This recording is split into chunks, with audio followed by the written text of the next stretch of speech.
আসসালামু আলাইকুম রহমতুল্লাহ শেখ। ওয়ালাইকুম আসসালাম রহমতুল্লাহ বরকাতুহ। জি। শেখ, আমি রিয়াদ থেকে বলছি। আমি একটা কফি শপে কাজ করি। তো হুম।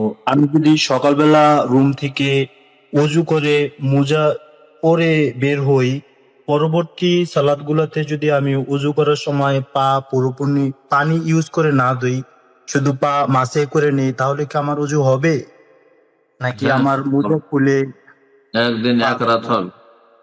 একদিন মুকিম, আপনি যেহেতু আপনি দোকানপাটে কাজ করছেন, আপনি মুকিম আছেন স্থায়ী, তাহলে একদিন এক রাত পর্যন্ত আপনি মশা করতে পারবেন, কিন্তু মোজা পরার সময় উজু অবস্থায় থাকতে হবে।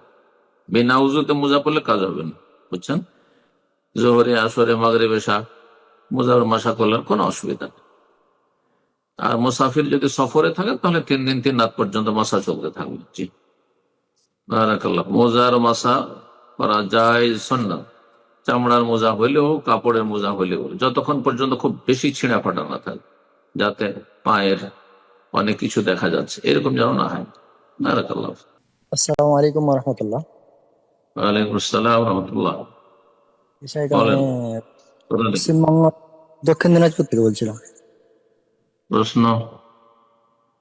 জি, শেখ, বলছিলাম যে যারা আলেম ওলামা ইন্স্যুরেন্স বিষয়ে যে আপনি বললেন একটু আগে, তো যারা ইন্স্যুরেন্সে কাজ করে তারা এভাবে একটা যুক্তি দেয় যে ধরেন আমরা একটা গাছ লাগালাম, ছোট গাছটা আমরা 100 টাকা দিয়ে কিনলাম।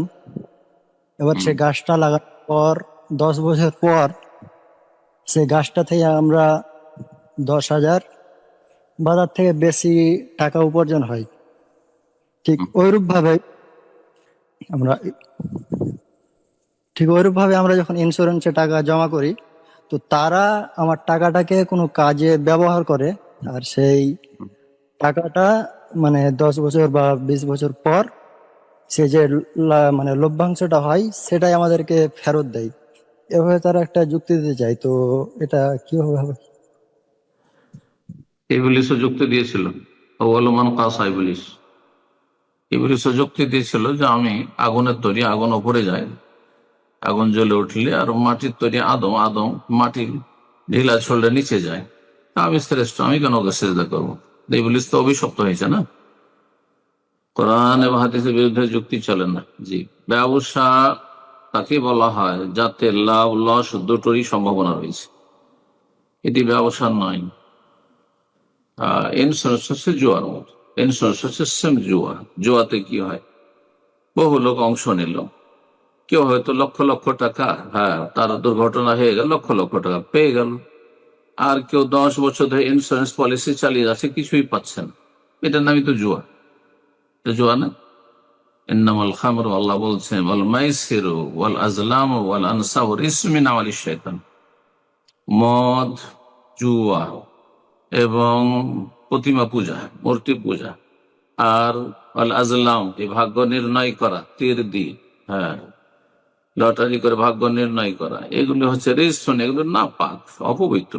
শিরকের সাথে তুলনা আল্লাহ করেছেন, এই কবিরা গুনাহ। আল্লাহ হেদায়েত দান। ইন্স্যুরেন্স যায় না, একমাত্র নিরুপায় হলে স্বাস্থ্য, হেলথ ইন্স্যুরেন্স কোম্পানি বাধ্য করছে, গাড়ি ইন্স্যুরেন্স সরকার বাধ্য করছে, না হলে গাড়ি দেবেন না। কিন্তু আপনি নিজের বাড়ি তৈরি করেছেন, হ্যাঁ, বাড়ি হাউস ইন্স্যুরেন্স করবেন না, এটা আপনার স্বেচ্ছায় করেছেন, যায় না, স্বেচ্ছায় মোটেই যায় না। লাইফ ইন্স্যুরেন্স মোটেই চাই। এরকম সুদী ব্যাংকের সাথে লেনদেন, ফিক্সড ডিপোজিট চাইছে না, সুদ হারাম। বারাকাল্লাহ।